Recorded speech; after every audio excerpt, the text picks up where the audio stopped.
You're looking to get out there and go boldly where no towable RV can really go, this might be just the fit for you right here. This is the Soaring Eagle Adlar 6.5 XLS. They make a whole variety of things, and those letters designate this specific floor plan right here.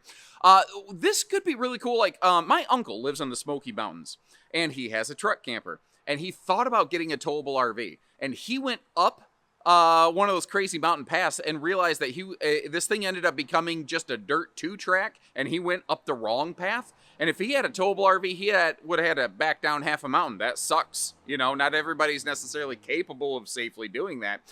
Truck campers are different. Like, if you want to still tow a boat behind your truck, but you want a place to be able to crash, that's kind of where this comes in. By default, up front, you've got roughly a full-size bed, but it can pull open and extend and create more of like a queen-size bed. If there's one or two of you, that might be enough. Maybe you've got a big dog or a guest or something like that. The dinette can fold down into a small sleeper. But what's really cool about Soaring Eagle is these things are not held together by beaver puke staples and your imagination. This is all welded aluminum cage construction, all composite materials being used. There's basically almost like no wood in this whatsoever. Even if you open on the inside of the cabinetry, you'll see metallic brackets instead of wooden kind of stuff. This by default is made for single rear wheel vehicles. You can get it optioned to work for dualies.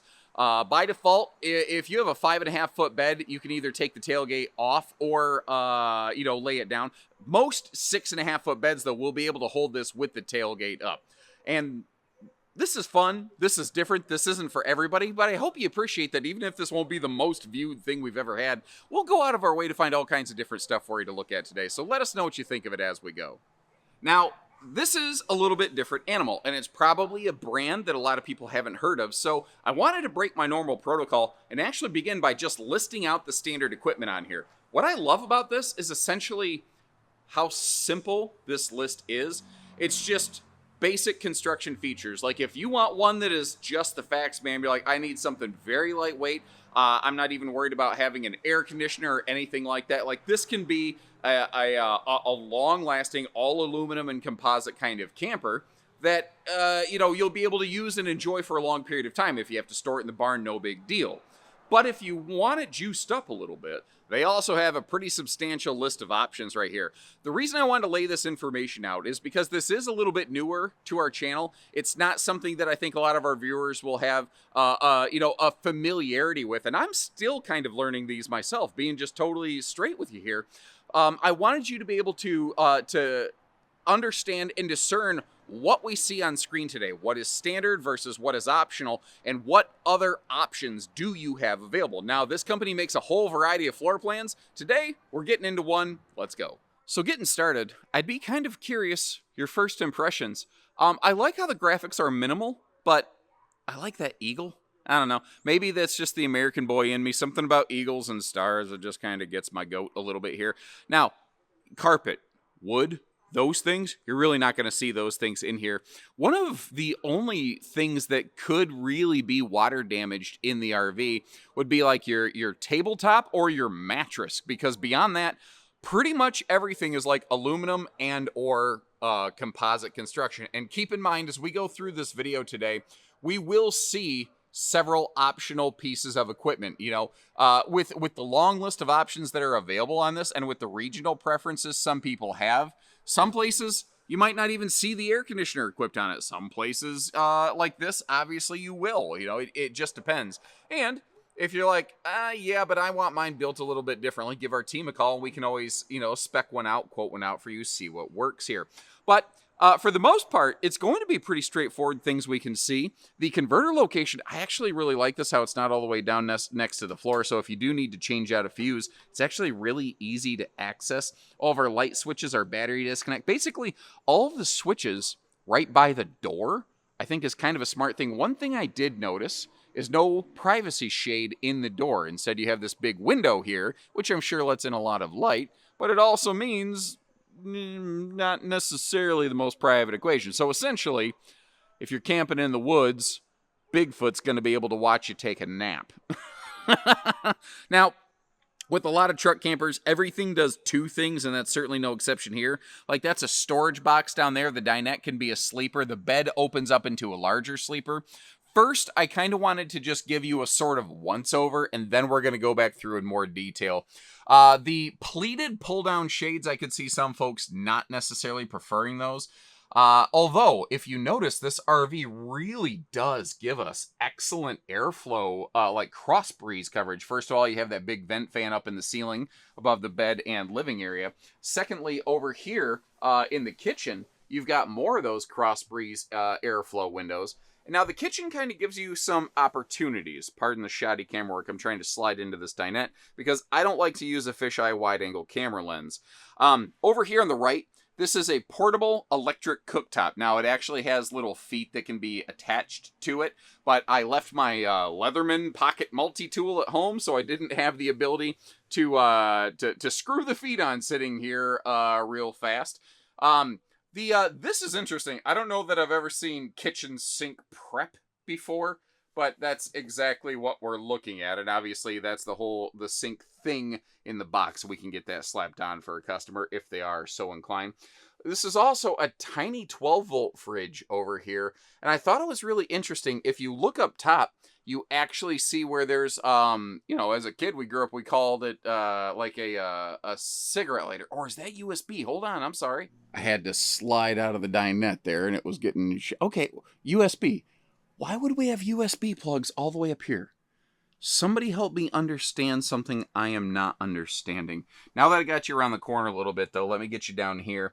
They do have a couple kitchen outlets, which I think will be very handy, especially if you want to fire up that electric cooktop. You've got a couple more outlets over here. I will go through in just a few seconds and start busting open all this storage. For now, though, they did the thing up here again where they put the USB plugs way up high. Now, up here, where you'd be able to potentially, wrap something around the corner, I could kind of see it. Now, something else I want to point out. All of this stuff that you're seeing, this is all composite material. This is not like traditional RV wood cabinet construction where, you hear me sometimes say it's pocket screwed, it's lumber core. Like, if you look inside, you can see that everything is metallic in here. And sometimes it doesn't have to be fancy, just the little bungee bands to keep stuff in the storage pockets right there. It doesn't take a lot. It just has to be enough. You know what I mean? And it seems like this video is going to clip along pretty quickly because it's a tiny camper. It's not one of these 45-foot fifth wheel toy haulers with 17 different rooms. So we're going to start buzzing through this fairly fast right now that we've seen the general overview. But as I'm manipulating all this cabinetry, look at the thickness on this door. Holy cow, if you're disturbed, it's because it's down with the thickness. And if you picked up that musical reference right now, you're going, ooh, ah!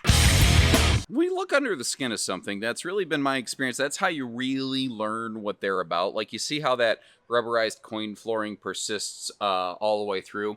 This is just a smart, simple little storage kind of toolbox. That's obviously where your battery location would go. That is a heated lithium battery, by the way. So if it does start to get cold, it will use its own juice to warm itself up to prevent itself from getting damaged. Best suggestion, though, is try to keep that battery in climate controlled storage. And I noticed this when I started taking apart the dinette again. Everything is all composite, no space gone to waste. They utilize every little nook and cranny they can. Now, it doesn't look really pretty on camera because I just basically tossed everything from the dinette up there on the bed space. But one of the things that we're about to see as I back out of the camper is that bed is a little bit more of a grower than a shower. And holy cow, does it grow. Now, if you've got a little kid or a small dog, they could always utilize this little dinette bench down here, but I'm only eyeballing it. That's maybe 4 foot wide, if that. I don't have the hard dimensions in front of me.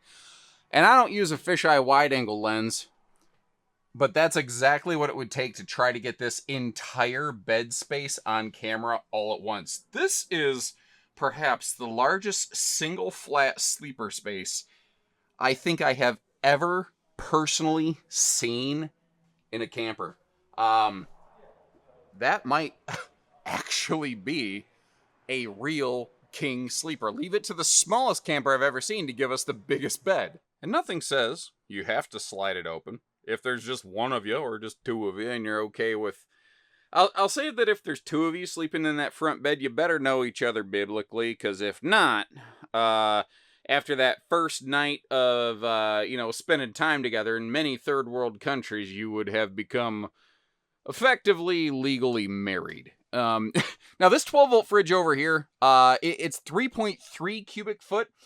It doesn't really have a separate freezer or anything like that, but in a little camper like this, I don't know what more you could do. And you know, when you're not using the dining table, you can always pop that open like a little bit of a lounge. I noticed too that the entry door does have a gas strut to kind of make sure it doesn't go slamming against the camper side or anything like that.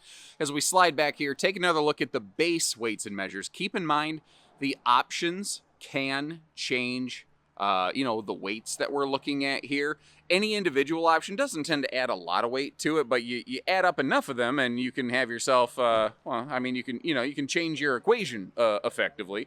Down below here, remember that portable electric cooktop. As long as you've got a place that you could plug it in outside, often for park use or a generator, remember that that is portable. And again, remember there's that laundry list of options. So like this is prepped and ready for things like the power jacks. But by default, it would be all manual corner jacks on here. The windows, again, giving you some excellent airflow. Oh, that's nice. They give us a little indicator here for center of gravity. That helps you better align this basically with like the, you know, some longer pickup beds to make sure that you're not, you know, overloading your front or rear suspension or axles a little bit. Just a nice little touch. Again, I do appreciate the generally minimalist nature of their graphics where they have done it. I think it's tasteful, like the little eagle thing on the back, the mountain graphic over here on the side. It's not slathered in Nike Adidas swooshes. And again, no like rubberized roofing. It's all fiberglass exterior. You know, on the front, the back, the sides, the top, all of it.